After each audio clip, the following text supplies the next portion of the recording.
primera charla que Néstor propuso es hablar algo sencillo, porque sencillamente para nosotros en PEN, y yo creo que hoy en día en muchos grupos, la ecografía intracardíaca ha abierto nuestros ojos. Y para mí este es el concepto básico de lo que yo puedo transmitir. ¿Qué es esto? En inglés se dice ICE, que es Intracardiac Echo. Pero como yo tengo acento y todo el mundo se ríe mucho de mí por mi acento en Estados Unidos, se me quita el acento venezolano.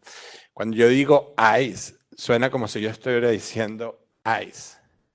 Y eyes son los ojos. Para mí, trabajar con eco intracardíaco es la habilidad de poder ver qué es lo que estamos haciendo. Y los que han hecho ejercicio de ver la aplicación de eco intracardíaco pueden entender lo que yo trato de decir. Es tener una imagen directa de lo que estamos haciendo dentro del corazón mientras lo estamos haciendo. Y no existe ningún método de imagen en electrofisiología que nos permita hacer esto.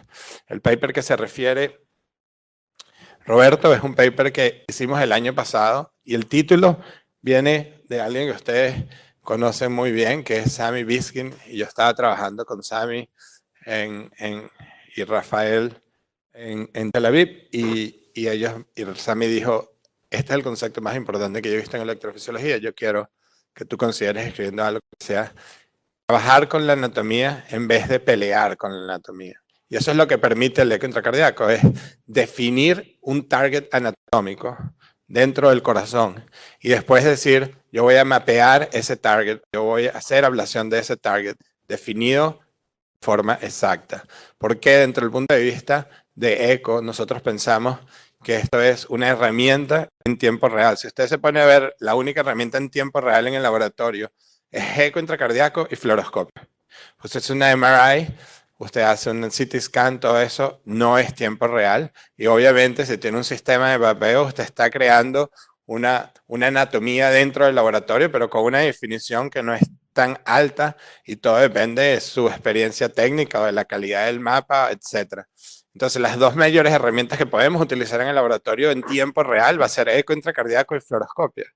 Y yo creo que los voy a convencer muy fácil de la calidad de la imagen cuando uno trata de comparar eco intracardíaco con fluoroscopio.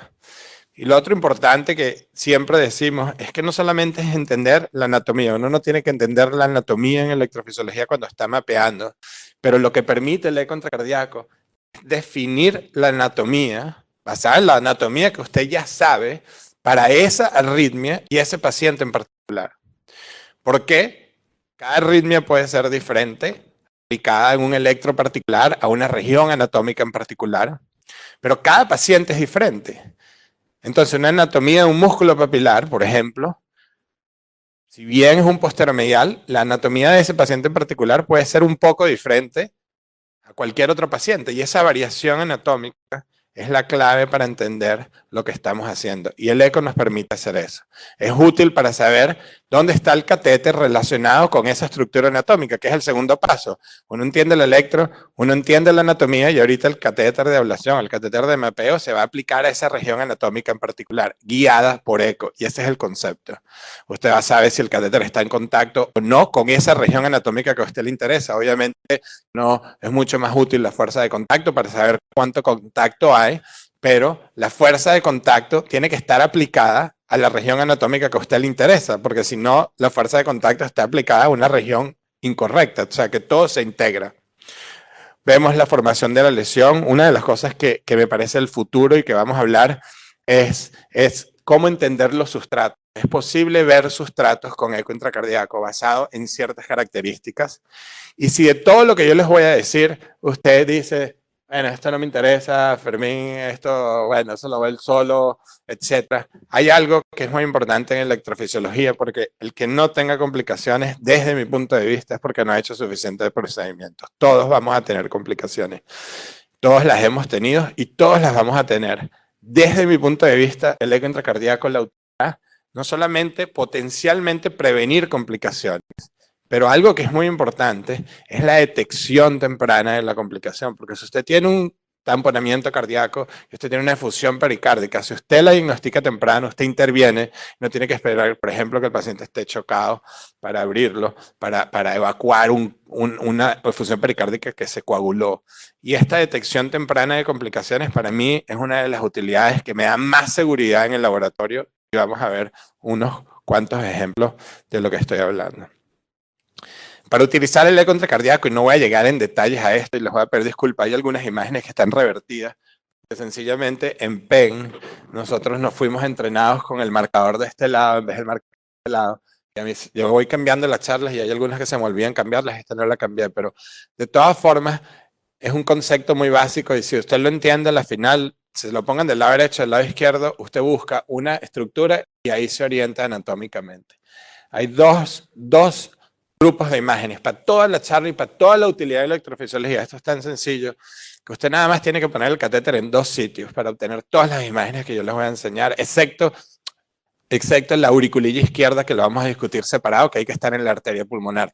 Pero para el resto de todas las estructuras de que vamos a hablar, nosotros tenemos imágenes desde la aurícula derecha e imágenes desde el ventrículo derecho. Eso es todo. Y una vez que el catéter está colocado en el ventrículo, ¿tú quieres que le quite el sonido? Porque le pagamos el sonido, lo dejo así. Ok. Y desde aquí vamos a ver todas estas estructuras. Sencillamente, el catéter es 2 dimensiones, está tomando un corte y uno da movimientos en el catéter. Usualmente 10, 20 movimientos, dependiendo de la complejidad, para hacer un swipe de 360 grados. Entonces son más o menos, digamos, 30 grados, 20 grados, dependiendo cuántas estructuras, alrededor de 20 cortes. Y con eso usted puede dar la vuelta completa alrededor del corazón, desde la aurícula derecha o desde el ventrículo derecho, y obtener todas las imágenes que yo les voy a enseñar. Algo súper sencillo. Estos videos, de paso, están todos en el paper ese de Circulation, en el appendix, porque los creamos especialmente para esto, y el editor nos pidió que aparte habláramos, o sea que están todos narrados. Pero básicamente empieza desde la aurícula derecha y este video toma como 2 minutos y a la final lo voy a quitar porque no quiero, pero básicamente, sencillamente está la aurícula derecha, el ventrículo derecho, y esto está revertido porque el video está revertido por alguna razón, no salió, pero no importa, la arteria pulmonar y la válvula tricúspide. Y eso es algo muy sencillo. Si usted sabe que esta es la aurícula derecha y usted sabe que el ventrículo derecho está aquí, concepto. Para uno avanzar de la aurícula derecha al ventrículo derecho, tiene que cruzar la tricúspide. Y eso lo va a aplicar para todo lo que usted quiera aplicarlo. Y del ventrículo derecho sale la arteria pulmonar. Y entre la arteria pulmonar y la aurícula derecha está la aorta. Y la aorta tiene una cúspide que está más cerca acá, la no coronariana, y una que está posterior al tracto de salida del ventrículo derecho, que es la cúspide derecha. Estos conceptos anatómicos, que lo vamos a ver más adelante, son también muy importantes, que es lo que llamamos nosotros el concepto de los vecinos. En inglés yo digo neighbors, ¿no? ¿Quién es el vecino del tracto de salida posterior del ventrículo derecho? Es la cúspide derecha. Entonces, ese concepto anatómico usted lo aplica al paciente. Si usted está mapeando algo aquí y no le parece bien, usted se va al sitio opuesto. Y esto nos ha permitido mapear muchos sitios que no teníamos ni idea. Uno de los aplicaciones del eco es que tiene color, usted puede ver flow como puede hacerlo con cualquier otro ecocardiógrafo. Y aquí uno empieza a hacer clot, este sería el seno coronario, la aorta, el ventrículo izquierdo, la cúspide no coronariana. Ahora como no fuimos más izquierdo, esta sería la cúspide izquierda. Y a medida de aquí uno va haciendo rotaciones en horario hasta que ve todas las estructuras que quiere ver. El otro sitio es entrar al ventrículo derecho, que es más que todo para hacer arritmias ventriculares, pero tiene una aplicación en arritmias auriculares. La forma de entrar básicamente puede ser como fluoroscopia al principio, sencillamente en una oblicua derecha, usted cruza el catéter como si fuera un ventricular y lo cruza al tracto de salida, o para uno cruzar en eco, sencillamente lo que tiene que hacer como concepto es la punta del triángulo, representa la punta del catéter, porque desde ahí es que se está tomando la imagen. Entonces, si usted quiere que ese catéter avance al ventrículo derecho, sencillamente la punta de este catéter tiene que bajar hacia abajo y cruzar la válvula tricúspide. Y enfrente del catéter siempre tiene que haber negro. Porque negro es sangre. Si enfrente del catéter es blanco, usted está en contra del tejido y usted no va a empujar, porque entonces está empujando a través de un tejido. Entonces ponte que estás en el ventrículo derecho y enfrente del catéter tú tienes negro, tú te puedes mover hacia adelante y hacia atrás, pero si tienes blanco es porque estás muy cerca de la pared libre del ventrículo derecho y si te mueves hacia adelante vas a perforar. Son conceptos básicos muy sencillos de navegación, pero que te ayudan. Entonces, si uno quiere pasar de la aurícula derecha, basado en eco, al ventrículo derecho para hacer las imágenes que voy a enseñar, usted abre esta ventana donde hay negro, el catéter lo dobla hacia abajo y cruza la tricúspide. Esto es una reconstrucción que hicimos con Cartosound, donde están los dos ventrículos. Sencillamente vamos a prender ahorita el catéter de eco para que usted vea cómo avanza todo al mismo tiempo. Entonces, este video y este video están sincronizados para que veas la forma en que entra y lo vas a ver en un segundo. Entonces, aquí está la válvula tricúspide, aquí ves el catéter, se prende el catéter y esta es la imagen que uno está viendo. Entonces, otro concepto importante en el cerebro es que el catéter está aquí y este es el ángulo de vista que tiene el catéter. Estás viendo hacia abajo. De la punta del catéter, aurícula derecha, válvula tricúspide, ventrículo derecho. Estos son los ojos del catéter. Esto es lo que el catéter te está permitiendo ver. La estructura que a usted le interese para ese paciente particular es la que usted tiene que conseguir. Entonces, para avanzar, el catéter se da anteroflexión. El catéter tiene la posibilidad, básicamente los dos catéteres que están disponibles comercialmente, pueden hacer anteroflexión, posteroflexión, derecha e izquierda. Tiene la capacidad de hacer las 4 deflexiones, de manera que usted lo avance a medida que usted quiera, bien sea hacia la derecha o hacia la izquierda, adelante o hacia atrás. En este caso, uno para el catéter y le da anteroflexión hacia la válvula tricúspide y una vez que estás en la válvula tricúspide, lo empujas. Y una vez que lo empujas, dejas la curva hacia arriba y ahí empiezas a hacer clock. Y desde ese punto son, de nuevo, los cortes que agarramos para ver todas las estructuras. Desde aquí estamos viendo, por ejemplo, el ventrículo izquierdo, y a medida que continuamos desde ahí, básicamente se va haciendo todo el clock necesario. Y aquí básicamente lo que hicimos fue este video que está en el paper. Aquí estamos viendo hacia abajo, esto sería un clock aquí, sería la punta del ventrículo izquierdo. Otro clock, vas a ver el músculo posteromedial, empieza a salir por acá, el ventrículo derecho, otro clock y va subiendo así. Eventualmente terminamos con estas dos imágenes que también están en el paper. Estas son las imágenes que se adquieren. Estas son las imágenes que se adquieren desde la aurícula derecha. Básicamente, lo que llamamos el home view, tienes la aurícula derecha, la tricúspide, el ventrículo derecho, el tracto de salida del ventrículo derecho, la arteria pulmonar, la aorta sentada en todo el medio, porque usted sabe que la aorta está así, ¿correcto? Y así está la pulmonar. Y eso es exactamente lo que estamos viendo aquí, ¿ok? No coronariana, coronariana derecha, válvula tricúspide, unión de la coronaria derecha. Y les puedo dar muchos tips a medida que hablo, si se dicen. Y, por ejemplo, ¿dónde está el HIS? El HIS está entre la unión de la válvula tricúspide septal, la coronariana derecha y la coronariana izquierda, porque ahí es donde está el septo membranoso. Si yo en eco coloco el catéter aquí, el 90% o más tengo un HIS. Y esto te sirve, por ejemplo, que si estás haciendo ablación de una vía paragisiana, tú quieres estar fuera del HIS, una extrasístole, etc. Pero son conceptos anatómicos porque son conceptos de anatomía que uno los puede reproducir. Entonces uno le da un poquito de clock y ahí empiezas a abrir la aurícula derecha. Todavía no tenemos el seno coronario porque no se ve como un círculo. Entonces sería como la entrada del seno coronario enfrente de lo que sería el Eustachian Ridge, ¿no?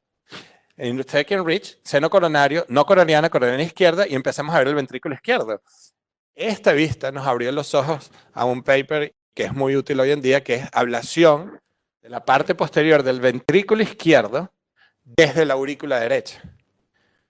Y sencillamente esto lo descubrimos nosotros porque yo vi en eco y dije, ya, no puedo eliminar la arritmia desde aquí, me quiero ir al EPI, pero yo decía, pero aquí no hay EPI, ¿qué es esto? Y así fue que lo aprendimos, porque sencillamente reconocimos quién era el vecino de la estructura que queríamos hacer ablación en esta zona. A medida que le damos más clock, empiezas a ver la aurícula derecha, la aurícula izquierda, seno coronario, válvula mitral, ventrículo izquierdo. ¿Cómo sabes tú que esto está muy anterior? Bueno, porque si tú le das un poquito de counter, vuelves aquí, aquí tú nunca harías una punción transeptal porque estás viendo la aorta, por ejemplo, y esto sería una punción baja y anterior, muy útil si quieres hacer, por ejemplo, una oclusión de la auriculilla izquierda. Es la punción preferida para hacer un Watchman, por ejemplo, o un Amulet, es ponerte bajo y anterior, casi por encima del seno coronario. Entonces, si tú ves el os del seno coronario, sabes que esta región es relativamente anterior en el septo porque tienes el seno coronario. ¿Ok? Más clock, empiezas a ver, pierdes la auriculilla izquierda y ves las venas pulmonares derechas, más clock, pierdes las venas pulmonares izquierdas, perdón, empiezas a ver el esófago y la aorta descendente, más clock, vena pulmonar derecha inferior, más clock, vena pulmonar derecha superior, más clock, pues ya sabes que esto, por ejemplo, sería una punción transeptal muy posterior, porque estás viendo la vena superior derecha. ¿Quién quiere hacer una punción hacia la vena superior derecha? Te va a ser muy difícil trabajar las venas derechas. Entonces, si hace, ¿qué digo yo? Un paciente que ustedes hagan cryoablation, tú sabes que esto no hay espacio para poner el balón, tienes que irte más anterior. Lo mismo sería con catéter. O sea, que le puedes dar la aplicación que uno quiera. Esto sería peligroso porque podrías entrar al pericardio y volver a entrar a la aurícula porque es muy posterior. ¿Ok? Y a darle más clock, no existe ninguna estructura más septal en la aurícula izquierda que la vena pulmonar superior derecha. Cuando uno le da más clock, terminas en la vena cava superior, porque la vena cava superior está al lado de la vena pulmonar superior derecha. La crista terminal es con esta zona aquí, entre la vena cava superior, la auriculilla derecha, que es lo que se llama el arcuate ridge, que es un ridge que viene septal desde la crista terminal, le das más clock, ves la pared libre de la aurícula derecha, la vena cava superior, puedes ver el tamaño de la aurícula derecha. Ayer hicimos un caso con esto donde la aurícula derecha eran 450 cc y tenía un aneurisma gigante de la pared lateral de la aurícula derecha y lo reconocimos de una vez contra cardíaco. Y le das más clock, empiezas a ver la tricúspide, pero como viniste de acá a acá, sabes que esta es la pared más lateral de la tricúspide y más clock, vas a terminar de nuevo aquí. Entonces hicimos 1, 2, 3, 4, 5, 6, 7, 8, 9, 10, 11 cortes, 360 grados, todas las estructuras que puedes ver en la aurícula y parte del ventrículo, desde la aurícula derecha. Desde el ventrículo izquierdo desde el ventrículo derecho, perdón, creamos esta imagen que es lo mismo. 1, 2, 3, 4, 5, 6, 7, 8, 9, 10, 11, 12. ¿Ok? 12 cortes, todos desde el ventrículo derecho. Esencialmente el catéter entró y vio hacia abajo. Tienes ventrículo derecho, todas las estructuras intracavitarias del ventrículo derecho, banda moderadora, músculos papilares, obviamente con muchísima variación, cada paciente es diferente, uno los ve, los busca y busca lo que a uno le interese. Le das un poquito más de clock y ves la parte más apical del ventrículo izquierdo. Es una gran vista para ver si un paciente con un aneurisma, digamos, anterior de un infarto tiene un trombo o no. ¿Entiendes?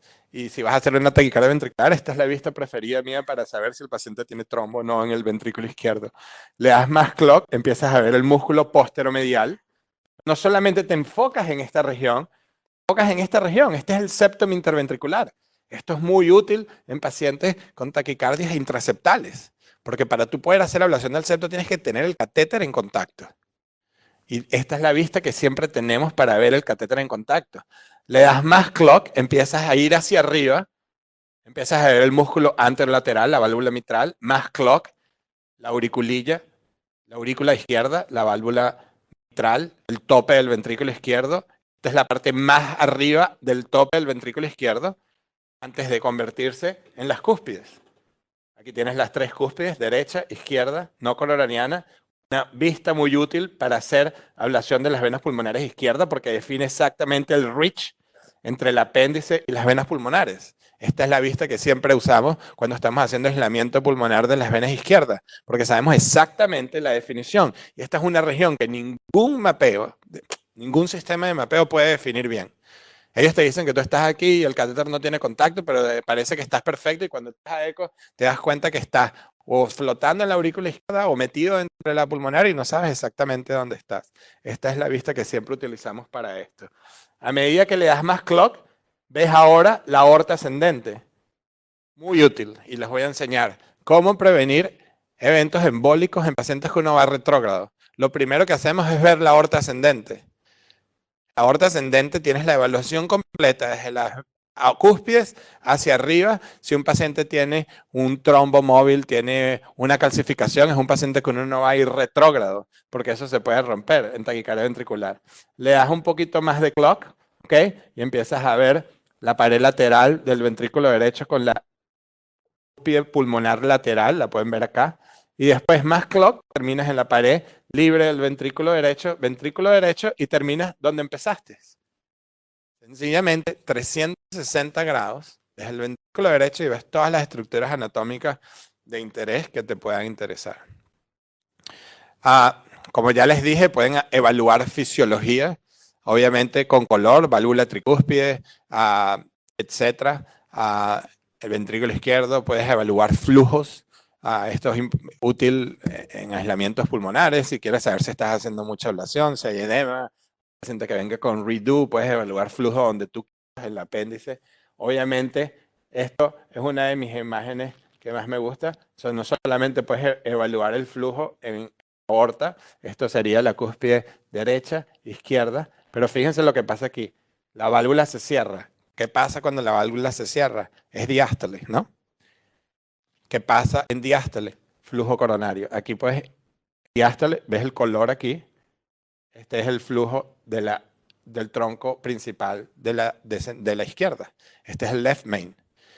El flujo pasa en diástole. O sea que si tú te estás haciendo ablación en la izquierda y tú quieres identificar, y tengo muchas más imágenes, quieres identificar el tronco principal, esta es la imagen que te lo da de una vez y lo puedes ver claramente porque ves el flujo diastólico, etc.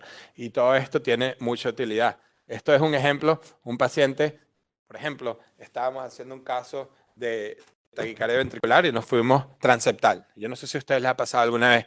De repente no sabes por qué el paciente se pone hipotenso. Y tú ves a eco, no hay efusión pericárdica, el anestesiólogo no está haciendo ninguna locura, nada hay sangrado y de repente, nada más por bajar, en algunos pacientes son súper sensitivos a esto, la válvula mitral con la vaina deflectable para ir transeptal al ventrículo izquierdo, produces regurgitación mitral aguda y el paciente se choca. Lo que hace, pones el eco, vemos la regurgitación mitral, modificas la posición, es como que de repente abriste la válvula mitral agudamente y el paciente, y son cosas mínimas que tú dices, oye, tiene sentido, ¿no? Y lo puedes hacer de forma fácil viendo esto. Esto es un paciente con regurgitación tricuspidia, etc. Y todo esto son cosas que uno puede ver. Le voy a enseñar algunos ejemplos específicos, sin ir en muchísimos detalles, pero algunos ejemplos específicos. Desde mi punto de vista, para las arritmias auriculares, muchísima utilidad la identificación de ridges. Se dice ridges en español como prominencias. Las prominencias que pueden haber las aurículas que nos hacen la vida tan imposible. El ejemplo clásico para mí, cuando alguien quiere probar algo en arritmias, es ver el istmo cabo-tricuspidio, porque yo creo que esto lo entiende todo el mundo y todo el mundo sabe de istmo cabo-tricuspidio, todo el mundo piensa que sabe hacer ablación del istmo cabo-tricuspidio hasta el día que te toca hacer una ablación de istmo cabo-tricuspidio y estás 6 horas y no puedes bloquear. Y yo no sé, a mí eso me ha pasado varias veces, hasta el día que entendí por qué. Hay 3 posibilidades de dificultad en el istmo cabo-tricuspidio. Tienes un ritmo de eustaquio muy prominente, y ya vas a ver por qué esto es difícil, o tienes pouches de algún tipo, o tienes sencillamente músculos pectinados que vienen de la crista terminales hacia la válvula de eustaquio, que son muy gruesos y que básicamente se comportan como si fueran un dedo gordo, ¿no? Y son difíciles de hacer ablación, porque aparte de eso el paciente está respirando y aparte de eso el corazón está latiendo. Entonces tú tienes que tratar de poner el catéter encima de estos músculos. La otra cosa que es importante es definir con eco. ¿Estoy muy lateral o estoy muy central? Si uno ve el seno coronario en eco, con esta estructura, que es la válvula eustaquio antes de convertirse en el seno coronario, usted sabe que usted está totalmente septal. Tu catéter de ablación nunca debería estar en esa zona. Y ya lo vamos a ver. Entonces, yo creo que es muy fácil entender el concepto que yo estoy tratando de transmitir con eco. Si uno ve sencillamente el istmo cabotricuspidio. Esta es la imagen anatómica. Yo coloco el catéter en la aurícula derecha y veo hacia abajo. ¿Qué veo? Esto que está aquí es la aurícula derecha. La aurícula derecha. Obviamente, si esta es la válvula tricúspide, esto es el ventrículo derecho. Aquí tengo este señor que está aquí. ¿Qué es esto que está aquí? Es el ritmo de Eustaquio. El Rich, Eustachian Rich, el Rich de la prominencia de Eustaquio. Esta es la válvula tricúspide. Entonces, el istmo cabotricuspidio está entre la válvula tricúspide y la vena cava inferior. En este caso, de Eustachian Rich. Y aquí hay un músculo pectinado. Ya yo sé cuál es mi obstáculo para hacer la ablación de este paciente. Pero esto no se trata de decir que usen eco para cualquier istmo cabotricuspidio. Esto se trata sencillamente de enseñarles el concepto. Esta es la anatomía y esta es la imagen de eco. Aquí no hay duda de que estamos representando exactamente la anatomía. ¿Y por qué es útil? Esto nos ha pasado a nosotros muchas veces, y yo no sé si a ustedes les ha pasado, pero esto es un paciente que viene para una ablación de Flotter de un istmo de Eustaquio prominente con movimiento, que obviamente si usted lo trata de hacer en Flotter, es más rápido, se mueve más, el paciente está respirando cuando tiene dolor, toma un deep breath si no está en anestesia general, y hay un concepto muy básico en electrofisiología y al menos por ahora en ablación por catéter. Si usted no está en contacto, usted no puede quemar nada. La única forma que nosotros podemos hacer nuestro trabajo es si tocamos el tejido con cierta fuerza de contacto por un tiempo determinado y aplicamos suficiente energía de radiofrecuencia para producir calor y destruir el tejido que queremos destruir. O sea que si no estamos en contacto, no vamos a hacer nunca una lesión. Entonces, ¿cuál es la técnica normal para hacer esto? Bueno, uno avanza el catéter. Lo que a mí me enseñaron en el fellowship es que yo avanzo el catéter, yo lo bajo a la válvula tricúspide y me empiezo a echar para atrás hasta que me caigo en la vena cava inferior. Hasta el día que yo era faculty y acababa de empezar y me habían referido a un paciente en Flotter que no se había podido terminar y yo llevaba 5 horas y yo no lo podía terminar. Hacía todo lo que me habían enseñado y cambié para un catéter de 10 milímetros y cambié para un catéter más grande y no lo podía eliminar y no entendía por qué. Y la razón es muy sencilla. Yo empecé a hacer lo que me enseñaron. Crucé, yo bajé y empecé a hacer mi aplicación en esta zona y empecé a echar el catéter hacia atrás. Aquí ustedes pueden ver en eco claramente la punta del catéter con la irrigación. ¿Okay? Aquí no hay duda. Es más, ¿por qué nunca dañamos la coronaria derecha? No me lo pregunto, pero aquí está la coronaria derecha. La ven clarito, ¿no? Ahí está el tronco de la derecha, el tronco de la derecha. Aquí se ve clarito el tronco de la derecha. Empezamos a jalar el catéter hacia atrás. ¿Qué pasó con el ritmo de Eustaquio? Nosotros vencimos al ritmo de Eustaquio. Lo vencimos. Veamos con la anatomía y la vencimos. Ahora, ¿qué pasa? Que el ritmo de Eustaquio, a medida que nosotros empezamos a echar hacia atrás el catéter para hacer lo que me enseñaron a mí en el fellowship, que era drag hacia atrás, pum, el tipo de Carto o de St. Jude me está dando un punto ahí. O sea, que tengo una lesión, porque me está dando, es más, me da a veces 2 puntos por lesión, porque es pana, ¿no? Pana en Venezuela, tú sabes, ¿no? Amigo mío. Llega un momento que el ritmo, que el reach es más poderoso que el agilos, el cheat que usted quiera usar, que el catéter, que el contact force. Y ahora usted, de ganarle a la anatomía te empieza a ganar a ti.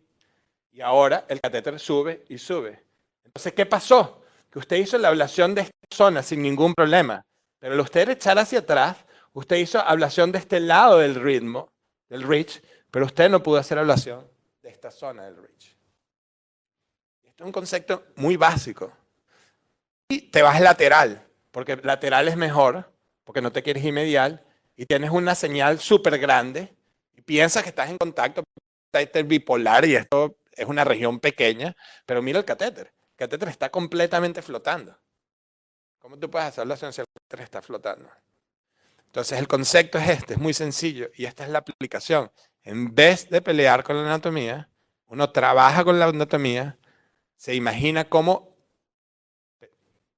ganarle en la anatomía. Entonces, yo en vez de pelear con el pobre Eustachian Rich, que no le ha hecho nada a nadie, él está ahí tranquilo, sencillamente, pones el catéter por encima y haces la ablación por aquí. Es como un concepto que yo le digo a mis fellows, es, imagínate que tú lo que estás es con tu mano dentro del corazón. Si tú tuvieras la capacidad de tú poner el dedo tuyo dentro del corazón y quisieras hacer una ablación del Eustachian Ridge, tú no lo bajarías así, tú te meterías por atrás y le hicieras la ablación por atrás. Eso es exactamente lo que uno tiene que hacer con eco, es imaginarte que tu dedo es el que está entrando al corazón y tú estás tocando. Y al hacer esto, entonces, ¿qué pasa? Que hoy en día, si yo empiezo un caso así de flutter, porque digamos que estoy haciendo una fibrilación auricular y me toca hacer un flutter, y yo veo esto, yo de una empiezo aquí, pum, pum, pum, pum, pum, vas abriendo. No existe hoy un flutter que tú no consigas bloqueo, entendiendo la anatomía en vez de pelear con la anatomía. Y el equivalente a esto, que se los voy a enseñar en muchos slides, es la fluoroscopia. Usted me podría decir que a lo mejor usted se imagina que acá hay un ritmo prominente, que a lo mejor el seno coronario no está bajando y está subiendo, pero esta es el equivalente de esto, tomado al mismo tiempo. Aquí no hay definición de la anatomía. Aquí hay definición de la anatomía 100%. Y este es el concepto. Ahora, este concepto que se los acabo de explicar con Flutter, usted se lo puede aplicar a lo que le dé la gana. Invéntenselo, descubran más, hagan lo que ustedes quieran y van a darse cuenta.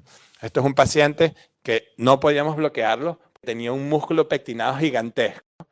Cada vez que el paciente respiraba, el corazón se bajaba y el catéter no estaba en contacto. Y si uno empujaba más, la punta del catéter entraba hacia el ventrículo y no lo podías. Y obviamente la única forma es llegar a un momento donde usted tenga un contacto adecuado con esta estructura. De otra forma, no le puede hacer la ablación. Y así, pues, muchas otras cosas. El otro reach que también nos importa mucho es en la aurícula izquierda. Esta es una imagen que me gusta mucho porque, de nuevo, te voy a enseñar la correlación anatómica. Este es un corte histológico y un corte de anatomía gruesa de la vena pulmonar superior derecha con la aurícula izquierda. Está haciendo aislamiento pulmonar. Usted lo que está haciendo target es este tejido que está aquí. No aquí, no aquí, no aquí, aquí, en este sitio. Entonces, esto se puede mover.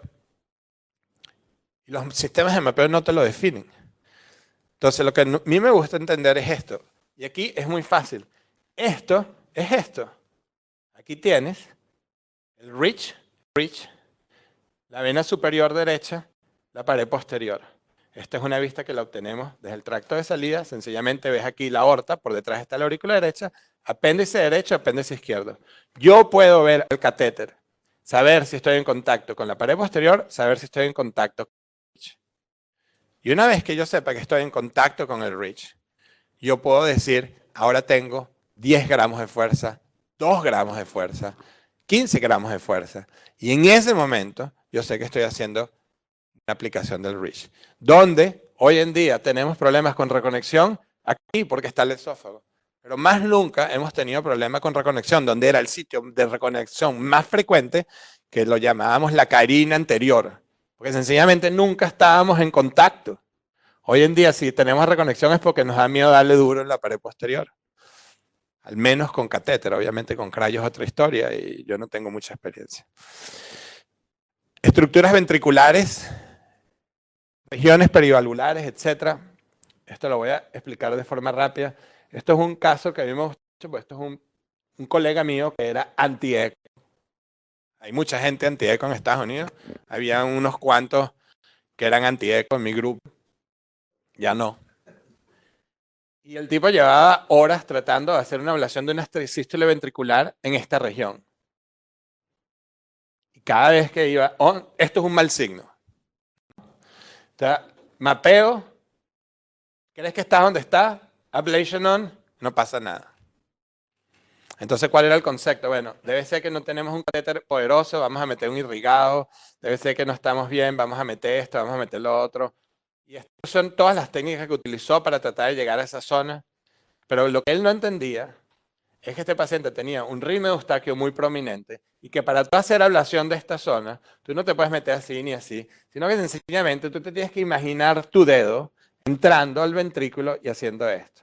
Este es, lo llamamos nosotros la curva reversa de lo que les enseñé del Eustachian Ridge. Sencillamente para hacer ablación alrededor de las válvulas, sobre todo en la tricúspide, usted tiene que tener una curva que te lleve. Entonces el agilos te pone opuesto a la zona que tú quieres hacer contacto. Esto se aplica para la parte de arriba de la tricúspide, para la parte septal, para la parte inferior, para la pared lateral. Y entendiendo esto, poniendo el eco, ese procedimiento que llevaba 5 horas se convirtió en 5 minutos. Y esto es una historia real. Esto también lo publicamos. Esto es un paciente que hicimos en Colombia. Es un paciente que llevaba 5, este era el quinto, 4 ablaciones para WPW, incluyendo mapeo epicárdico. ¿Qué pasó? Que pusimos el eco, nos dimos cuenta, número 1, que está la válvula tricúspide, número 2, pouch, como un pouch en la pared lateral del ventrículo derecho aquí. Y esto era 4 ablaciones fallidas por operadores con experiencia. Y esto lo veo todo el tiempo, que son los walls que fallan, que me tocan a mí, son los derechos, porque no veo más ninguno. Y la razón es porque no tienes buen contacto. Y al descubrir esto, sencillamente pones el catéter de la forma que tú lo quieres poner, te aseguras que tengas buena fuerza de contacto con el catéter dirigido hacia la zona de interés, y aquí esta es la primera lesión. El Wolf desaparece, porque sencillamente reconoces que hay una estructura anatómica que es difícil de manipular, con un catéter que es difícil de manipular, porque para uno poner el catéter en esta región, con esta curva, a veces es difícil. Y te da miedo de que vas a perforar la pared lateral del ventrículo derecho, te da miedo que vas a hacer daño, etc. Pero si lo abres en eco, se convierte en algo muy útil. Esto no voy a entrar en detalle porque vamos a hacer la charla de tracto de salida y ahí vamos a aplicar el tracto de salida, pero básicamente son 2 vistas, una de la aurícula derecha, que ya se las enseñé, que te pone el tracto de salida, y una del ventrículo derecho viendo hacia arriba que te da el tracto de salida completamente y te explica las regiones anteriores, posteriores, válvula pulmonar, cúspides.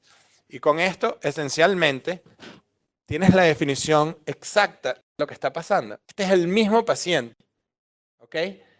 El mismo paciente, sencillamente para enseñar que aquí usted sabe, bueno, es que yo no tengo duda que aquí haya alguien muy experimentado me diga, mira, ese catéter está en el tracto de salida del ventrículo derecho posterior. Pero, por ejemplo, ¿estás por debajo o por encima de la pulmonar? Bueno, ve las señales. Si tienes si puedes capturar, si no tienes señal, estamos de acuerdo, hay muchas formas de ver todo. Pero aquí, de una, tú sabes que este catéter está por debajo de la válvula pulmonar. Y no hay ninguna duda que estás enfrente de la cúspide derecha. No hay discusión. Aquí usted me puede decir lo que usted piensa que es, pero no hay forma de que tú me digas exactamente dónde está el catéter. Y esa es de nuevo la definición anatómica de la cual estamos hablando. Esto lo vamos a ver en detalle cuando veamos el tracto de salida, pero esencialmente muy útil para todas las cúspides. Esto es un catéter en la coronaria derecha, esto es un catéter en la coronaria izquierda, esto es un catéter en el right-left junction. Esta es la derecha, la izquierda, y aquí ves la punta del catéter. Aquí no hay duda que ese catéter está en el right-left junction. Aquí no hay argumento. ¿Okay? Esto es un paciente con una taquicardia auricular que se hizo ablación desde la cúspide no coronariana, y esto es un paciente aquí para ver la pulmonar. Esto es útil para hacer ablación en la pulmonar en ciertos pacientes con arritmias que necesitan ablación en esa región. Entonces, esencialmente te define la anatomía, pero también te habla de, digamos, las estructuras anatómicas de interés. Las estructuras intracavitarias, no existe ninguna duda que para los papilares es muy importante. Esto sencillamente es, desde el ventrículo derecho, uno empieza a hacer clock. El primer músculo que aparece es el posteromedial. Aquí ves el catéter, una cabeza, 2 cabezas por detrás. Clock más hacia arriba te lleva más lateral y más hacia el tracto de salida. Entonces el próximo músculo que aparece es el anterolateral. Entonces, si tú quieres volver a ver el posteromedial, counter clock. Si quieres volver a ver el anterolateral, clock, counter clock, clock. Y así vas. Ves más arriba, ves más abajo. Ves más arriba, ves más abajo y lo posicionas donde más te interese. Esto no solamente te ayuda a ver esto, y este es el concepto. El concepto mío es muy básico y a lo mejor demasiado básico, y por eso a gente le gusta, a gente no le gusta, pero yo baso todo en el primer paso, que es ver el electro. Cuando tú ves el electro, te enfrentas a un paciente con una taquicardia de rama derecha, transición en B4, eje superior, bifásica en 1, posición ABR en ABL. Esto tiene que ser inferior septal del ventrículo izquierdo, las estructuras inferiores septales del ventrículo izquierdo, es fascículo posterior en general o posteromedial. ¿Ok? Y el segundo paso es identificar la anatomía. Y existe alguna normalidad anatómica. En este paciente en particular, con una hipótesis de que esto es papilar o fascicular, vemos el músculo posteromedial. Y yo digo, bueno, hay un músculo posteromedial, pero hay algo blanco en el músculo posteromedial. Entonces decimos, bueno, ¿será que esto blanco es una cicatriz o algo de interés? Digo, bueno, no sé. La forma de comprobarlo, para mí en electrofisiología, es poner un catéter y ver las características electrofisiológicas. Baja el catéter y lo pones en la punta del músculo posteromedial. En ritmo sinusal hay un potencial tardío y durante la taquicardia el potencial tardío se hace temprano. Esto es un ejemplo, obviamente, les voy a enseñar muchos de mis mejores ejemplos, pero es reproducible y lo hemos visto muchas veces. Pero el proceso es electroanatomía, anormalidades estructurales que posiblemente puedan o no explicar la arritmia y después mapeo dirigido basado en eco a esas estructuras. Y esto lo aplicamos todos los días, lo aplicamos hoy, por ejemplo. Y esencialmente, de nuevo, fluoroscopia.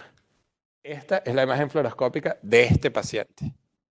Yo creo que aquí no hay duda de que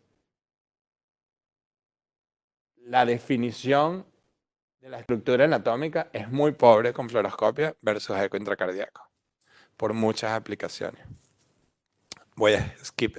Esto sencillamente es otro ejemplo, otro paciente que vimos acá, la normalidad y con el catéter puesto. Estos son catéteres basados, digamos, catéteres de alta definición. Este HD grid posicionado encima de un músculo papilar. Tú puedes ver exactamente dónde estás. Y aquí un paciente con arritmia de la punta del anterolateral y teníamos potenciales tardíos que se hacían tempranos durante las extrasístoles. De nuevo, no es un solo ejemplo, sino es reproducible cuando hay algo que nos interesa. Voy a hacer dos comentarios más y cerramos, digamos, esta discusión, que es la identificación de sustrato y las complicaciones. Identificación de sustrato, que esto es muy útil y eso lo estábamos hablando hoy, que si resonancia, que si esto, que lo otro. Una de mis cosas favoritas de identificación de sustrato, una vez que estamos en el laboratorio, es ver el eco intracardíaco y correlacionarlo con el voltaje. Esto se basa en trabajos de hace años, donde hubo aplicaciones en pacientes con cardiopatía isquémica. Al uno ver la imagen de eco, las zonas de cicatriz eran mucho más ecodensas que las zonas normales.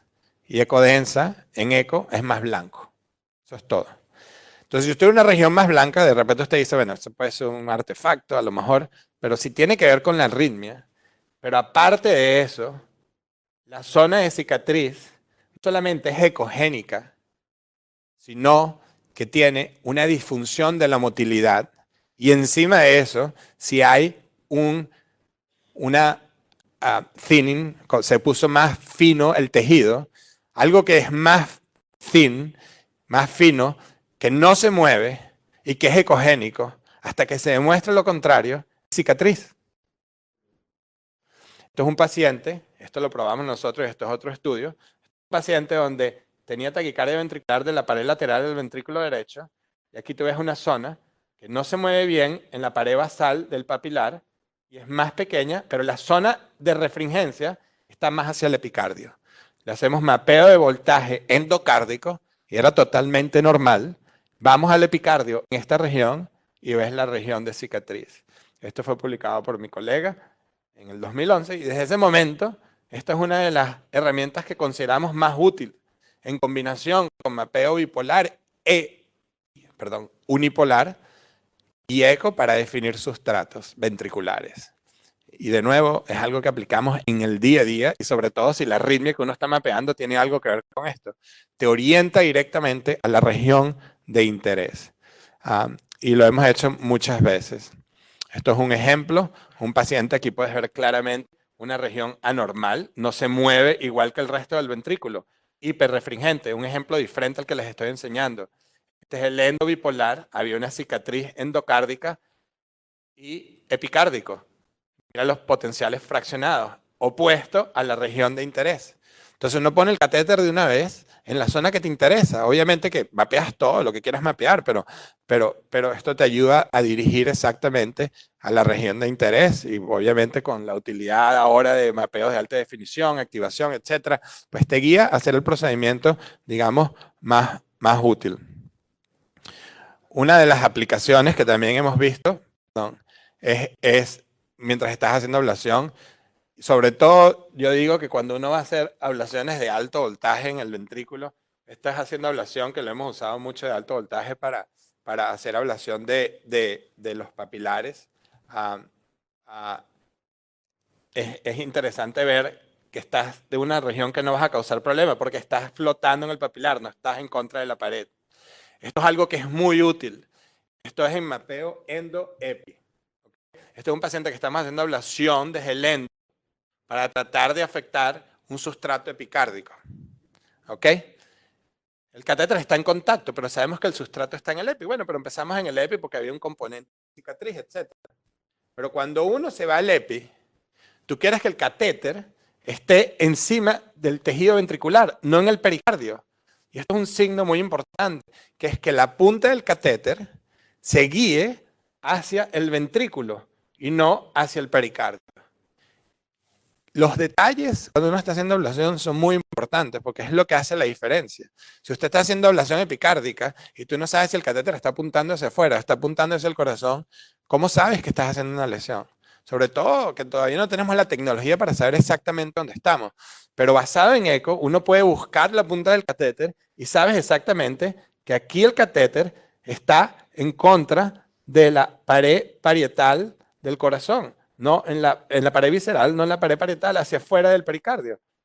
Y sencillamente es muy útil para este tipo digamos, de ablación. Esto es otro ejemplo. Con Cardo, el anterior era el de St. Jude. Esto es aquí ves el catéter y el vector apuntando hacia afuera. ¿Ya? La punta del catéter está en esta región, que es el pericardio. No el epicardio, el pericardio. Nosotros estamos haciendo epicardial ablation, no pericardial ablation. Pericardial ablation no cura a nadie. Es epicardial. Tú lo que quieres estar es en el epicardio. Aquí ves el catéter con el vector ahora apuntando hacia adentro. Los dos tienen contact force. O sea que en el epicardio el contact force es irrelevant. Porque tú estás tocando la pared libre o estás tocando el epicardio, vas a tener contact force. Lo que importa es la dirección del vector y si el catéter está encima del tejido o no. Y esto es un signo muy importante. Cuando tienes un poquito de fluido, yo siempre dejo un poquito de fluido en el epicardio, ves como el catéter se mueve con el corazón. Porque estás encima del corazón, en vez de estar en el pericardio. Son detalles técnicos. El eco es muy útil para definir el tipo de ablación que uno va a realizar. Voy a saltar aquí esto, porque lo que me interesa es hablar de lo de las complicaciones.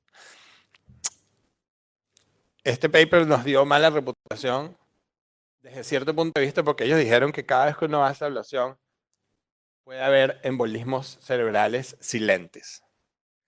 Yo sinceramente esto es una historia real, nos invitaron a mí me invitaron a participar en el segundo trial y yo dije, bueno, yo participo en este trial si todos los pacientes que vamos a hacer le hacemos eco intracardíaco antes de los catéteres. Yo no estoy participando en ese trial. ¿Y por qué les dije eso? Porque esta es mi experiencia. Yo creo que todo esto se puede prevenir si uno presta atención al detalle.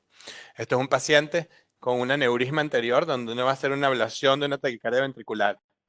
Si uno ve este tipo de estructuras, obviamente, tú no vas a poner un catéter multipolo o un catéter y moverlo ahí, te lo vuelas y eso sale volando. Y puede salir para el cerebro y puede ser un poquito. Contraindicaciones de mapeo, por ejemplo, esto es un paciente, este es el eco, vino con tormenta eléctrica.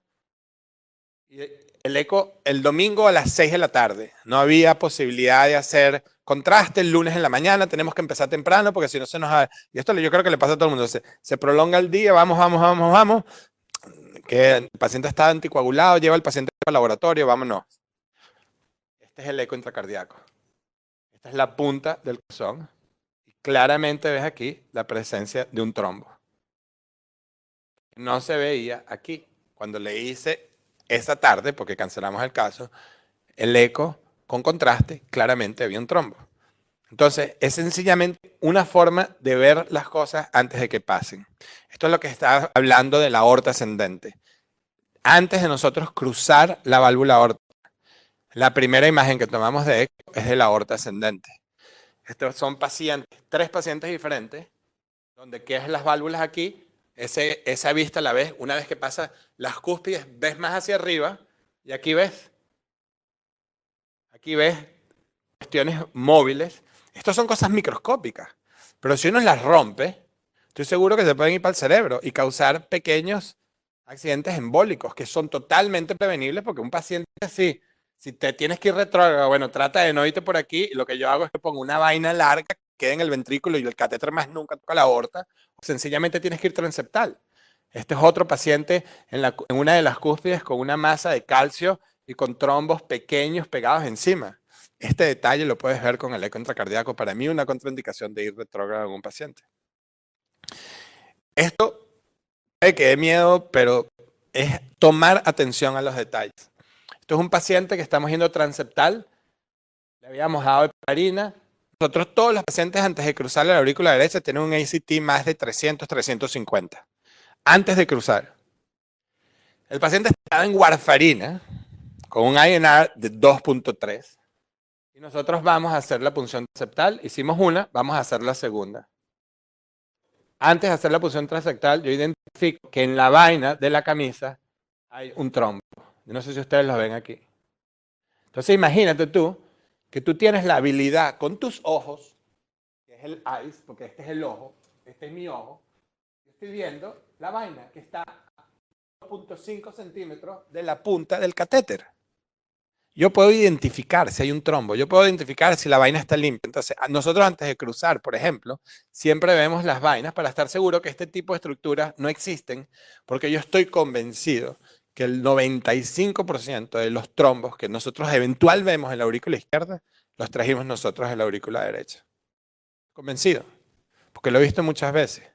Y todos pasan aquí, en el groin, después uno pone la guaya, después pones el sheath, baja la guaya, el chi se mete adentro y el trombo lo trajo usted. La próxima vez que empiece a hacer flush de las vainas femorales antes de poner un catéter en el corazón, el 50% hay un trombo en la femoral. Y eso lo estamos avanzando nosotros. Esa aspiración de este trombo, y este es el trombo, que está aquí. Esto es esto. Y no hay duda, ¿ok? Y lo vemos todo el tiempo. Esto sencillamente es una imagen para explicarles cómo ver la auriculilla izquierda desde la arteria pulmonar. Esto es 10 veces mejor que atrás esofágico. Aquí estás en la pulmonar a 1 centímetro del apéndice y haciendo clock y counterclock uno puede ir desde la base hasta la puntica más puntica de la punta del apéndice izquierdo. Aquí puedes hacer evaluación si hay un trombo, si no hay un trombo, de lo que uno quiera. Estas son varias imágenes del apéndice, lo puedes utilizar para cerrar, para lo que uno quiera. ¿Ok? Y el último slide para terminar esto, que a mí me gusta discutir. Bueno, esto es otro paciente interesante con trombo. Esto es un paciente que me refieren a mí para un redo de AFib que le habían tratado de hacer y el paciente se despertó con diplopia. Y los doctores le dijeron, no, esa es la flecainía. Ok. Y me lo mandan a mí y yo digo, no, el paciente se despertó con diplopia de una ablación de fibrilación auricular, háganle un TI antes de que yo entre. Le hacen un TI, el doctor que le hace el TI me dice, no, yo no veo nada, todo está bien, lo que hay es un PFO de la transeptal. Yo le digo, ok, gracias. Yo me voy con el eco intracardíaco. Ahora, imagínate un TI, ¿no? El TI está en el esófago y está tratando de evaluar este segmento. Entonces yo pongo el eco intracardíaco en la aurícula derecha a 1 centímetro del PFO y esta es la imagen. Este es el mismo paciente. Yo creo que ellos formaron un trombo, tuvieron suerte que nada más se fue un pedacito para el cerebro, el resto quedó atrapado y este es un paciente que yo cancelo el procedimiento porque si yo me voy de mala suerte transectal por aquí, yo agarro este trombo y lo empujo para el otro lado. Este TI es el mismo paciente, el mismo día, 1 hora después. No hay ninguna duda. Y si de todo lo que te he dicho, mira, no te gusta, porque X es mucho difícil, esto es una de las utilidades más grandes que yo tengo en ECO, que es hipotensión en el laboratorio. Estás haciendo una taquicardia ventricular, estás haciendo cualquier procedimiento, el paciente de repente, el anestesiólogo, la tensión está en 50. Hay 4 causas de hipotensión. Pi. Un ventrículo que no se mueve, esto es muy clásico cuando estás haciendo taquicardia ventricular, el paciente lo choca, sale, está en disociación electromecánica. Tú ves el ventrículo, no se está moviendo, el paciente está en ritmo sinusal. Aquí, ¿cómo lo resucitas? Empiezas a hacer masaje, drogas, etcétera, y usualmente en 1 minuto, menos de 1 minuto regresa, usualmente.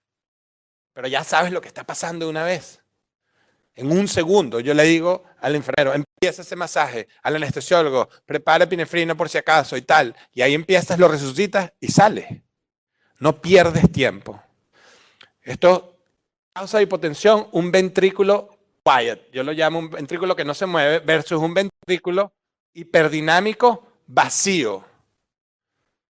Este es un paciente hipertrophic cardiomyopathy que el anestesiólogo lo vasodilató y tiene systolic anterior motion de la válvula mitral y se está obstruyendo. O me pasó el otro día, estaba metiendo un catéter y el paciente tenía una malformación venosa, hizo un sangrado retroperitoneal masivo.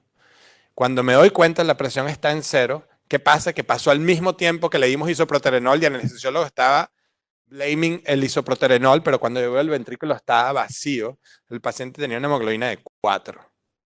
Y no nos habíamos dado cuenta hasta que se chocó. Y cuando veo el ventrículo, ¿qué le digo? Saco el agilos del aurículo izquierdo, lo meto en la vena cava inferior, le digo, abren los fluidos, busquen sangre, esto hay que revertirlo ya, vámonos. Y el paciente se salvó, no pasó nada porque lo identificamos, un ventrículo vacío. Y finalmente, fusión pericárdica, la puedes reconocer de la aurícula derecha, del ventrículo derecho, ¿ok? O del ventrículo izquierdo.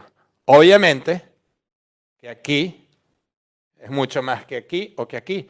Entonces el paciente está hipotenso de repente y tú empezaste con un corazón normal y tú ves este poquito de fluido. Listo, prepárenme la aguja, preparen el pecho, que vamos a tener que a lo mejor drenar antes de que pase esto. Y el próximo paso es, llama CT surgery porque tenemos que abrir el pecho, por ejemplo. Ya sabes que va a haber un problema, lo sabes desde el principio. Y estas son las causas de hipotensión en general. Y si ninguna de estas está presente, es el anestesiólogo que está haciendo algo con las drogas o pasó algo y ellos lo tienen que resolver. Y se lo digo así de una vez, ¿entiendes? Y eso es muy importante. Entonces, dentro de imágenes en IP, tienes tomografía, resonancia, rayos X, 3D mapping y eco intracardíaco.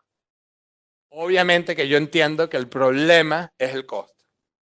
Y yo estoy convencido que esto tiene que ser un empuje de los electrofisiólogos y del field con la industria para bajar el costo y para que ustedes sean reconocidos que el eco se puede hacer billing separado. En Estados Unidos tú haces el billing de ese paciente como si hubieras hecho un TI, es eco intracardíaco. No está dentro del procedimiento de electrofisiología, es un billing separado. Pero puedes definir la anatomía en real time, buena definición, guiar el mapeo, pudiese tener mucha utilidad a identificación de sustratos, sobre todo si lo utilizas con mapeos de voltaje, tanto o igual a una resonancia, etcétera, etcétera. Y identificación temprana de complicaciones. Entonces, por eso es que yo pienso que el eco intracardíaco es tan útil en electrofisiología y es una de las herramientas más importantes que tenemos hoy en día y que usamos en el día a día y creo que no hay duda de que puede añadir mucho a sus procedimientos, como dijo Roberto, no solamente hacerlos mejores, pero más seguros.